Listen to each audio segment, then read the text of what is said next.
នៅឆ្នាំ1988សប្រាំមួយពេងប៉ងចំនួន1.5លានត្រូវបានបង្ហោះនៅក្នុងកម្មវិធីលេខអង្គាសប្រាក់ស្បូរស្តូននៅកណ្ដាលទីក្រុង Cleveland និងជាមសូបាយមួយដើម្បីដាក់ទីក្រុង Cleveland ដែលកំពុងរីកចម្រើននៅលើផែនទីប៉ុន្តែជំនួសឲ្យការចងចាំថាជាទស្សនីយភាពដ៏គួរឲ្យចាប់អារម្មណ៍មួយវាបានចុះក្នុងប្រវត្តិសាស្ត្រថាជាគ្រូមន្ត្រីដ៏សាហាវមួយព្រឹត្តិការណ៍នេះត្រូវបានគេហៅថា Balloon Fest ហើយវាជាវិធីរបស់ Cleveland ក្នុងការព្យាយាមដូរឈ្មោះដែលអ្នកឃើញនៅពេលនោះពួកគេមានគេឈ្មោះមិនល្អ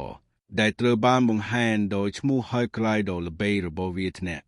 ដឹកនាំទីក្រុងចង់បញ្ជាក់ថា Cleveland មិនមែនជាកំហុសទេហើយវាកំពុងស្ថិតនៅលើផ្លូវឆ្ពោះទៅរកការក្លាយជាទីក្រុងលំដាប់ពិភពលោកកាលពីឆ្នាំមុន Disneyland បានទាមទារកំណត់ត្រាពិភពលោកGuinness សម្រាប់ការបង្ហោះពេងផងក្នុងពេលដំណើរគ្នាដ៏ធំបំផុតហើយដោយហេតុផលខ្លះថ្នាក់ដឹកនាំទីក្រុងគិតថាការធ្វើឲ្យ Disneyland លេចធ្លោជាងគឺជាមធ្យោបាយដ៏ល្អចុះដើម្បីចាប់តាមសម្អាតរូបភាពរបស់ Cleveland មិនយូរប៉ុន្មានបន្ទាប់ពីហេតុ Way of Cleveland បានបង្កើតផែនការដ៏មានមហិច្ឆតារបស់ពួកគេដើម្បីបង្ហោះពេងផងជិត1,500,000 ពីលើទី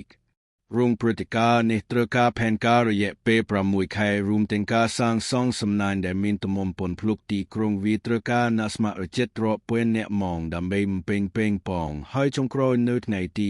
27ខែកញ្ញាឆ្នាំ1986ថ្ងៃនៃ Balloon Fest បានមកដល់នៅពេលដែលការរៀបចំចុងក្រោយទាំងនេះកំពុងដំណើរការនៅក្នុងទីក្រុង Cleveland រឿងរ៉ាវខុសគ្នាខ្លាំងមួយបានកើតឡើងនៅភាគខាងកើតនៃបឹងErie កាលពីយប់មុនព្យុះដ៏ធ្ងន់ធ្ងរមួយបានបោកបក់កាត់តំបន់នោះពួកគេចង់រំលឹកដល់អ្នករាល់គ្នានៅក្នុងតំបន់មួយផ្នែកនៃរដ្ឋ Ohio ឲ្យបន្តការប្រុងប្រយ័ត្នយប់គោរន្តខ្លាំងរហូតដល់ម៉ោង1ព្រឹកនិងប្រហែល1ម៉ោងមុនពេលព្យុះមកដល់បុរស2នាក់បានចេញទៅនេសាទនៅព្រឹកថ្ងៃទី27នៃពិធីបុណ្យបាឡុងបុរសទាំង2នាក់ត្រូវបានរាយការណ៍ថាបាត់ខ្លួនដោយក្រុមគ្រួសាររបស់ពួកគេទូករបស់ពួកគេត្រូវបានគេរកឃើញថាត្រូវបានគេបោះបង់ចោលនៅលើបឹងហើយអាជ្ញាធរសង្ស័យថាបុរសទាំងនោះបានធ្លាក់ពីលើទូកដោយសារតែអាកាសធាតុឆ្មាំសមុទ្របានចាប់ផ្ដើមប្រតិបត្តិការស្វែងរកនិងជួយសង្គ្រោះភ្លាមទន្ទឹមនឹងនេះនៅទីលានសាធារណៈនៃទីក្រុង Cleveland មនុស្សជាង100,000អ្នកបានប្រមូលផ្តុំគ្នាដើម្បីមើលការបានបង្ហោះបាឡុង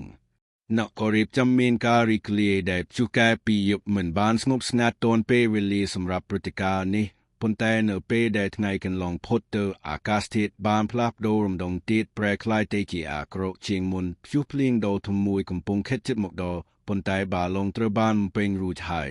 ត្រៀមខ្លួនរួចរាល់ហើយការកំណត់ពេលវេលាឡើងវិញនៅចំណុចនេះស្ទើរតែមិនអាចទៅរួចទេដូច្នេះផ្ទុយទៅវិញពួកគេបានបញ្ចេញបាឡុងមុនការវិភាគតន្ត្រីទើបតែត្រូវបានខូចនៅ Cleveland ជាង1,500,000បន្ថែមទៀតមិនមានការសង្ស័យអំពីវាទេការបាញ់បង្ហោះគឺអស្ចារ្យណាស់វាជាពេលវេលាដ៏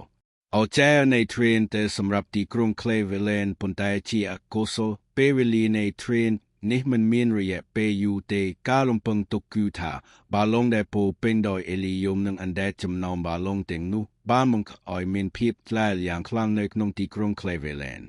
កាលពីម្សិលមិញវាជាផ្នែកមួយនៃខ្យល់បក់យ៉ាងខ្លាំងបានដឹកបាឡុងយ៉ាងលឿនទៅកាន់អាកាសយានដ្ឋាន Burke Lake Etron ហើយក្នុងរយៈពេលប៉ុន្មាននាទីផ្លូវរត់ត្រូវបានស្ទះយ៉ាងខ្លាំងដែលជើងហោះហើរទាំងអស់ត្រូវផ្អាកបាឡុងក៏បានចាប់ផ្ដើមធ្លាក់ចុះនៅលើផ្លូវមួយចំនួនហើយបន្ទាប់ពីគ្រោះថ្នាក់ចរាចរណ៍មួយចំនួនផ្លូវទាំងនេះត្រូវបិទរហូតដល់រថយន្តឈុងស្មុទ្រមកដល់ដើម្បីសម្អាតបាឡុងខណៈដែលរឿងទាំងអស់នេះកំពុងកើតឡើងឆ្មាំសមុទ្រនៅតែកំពុងស្វែងរកអ្នកនេសាទដែលបាត់ខ្លួន2នាក់ដែលការបាញ់បង្ហោះបាឡុងធំនៅ Cleveland ថ្ងៃនេះគឺជារឿងមួយរបស់របរដែលធ្វើ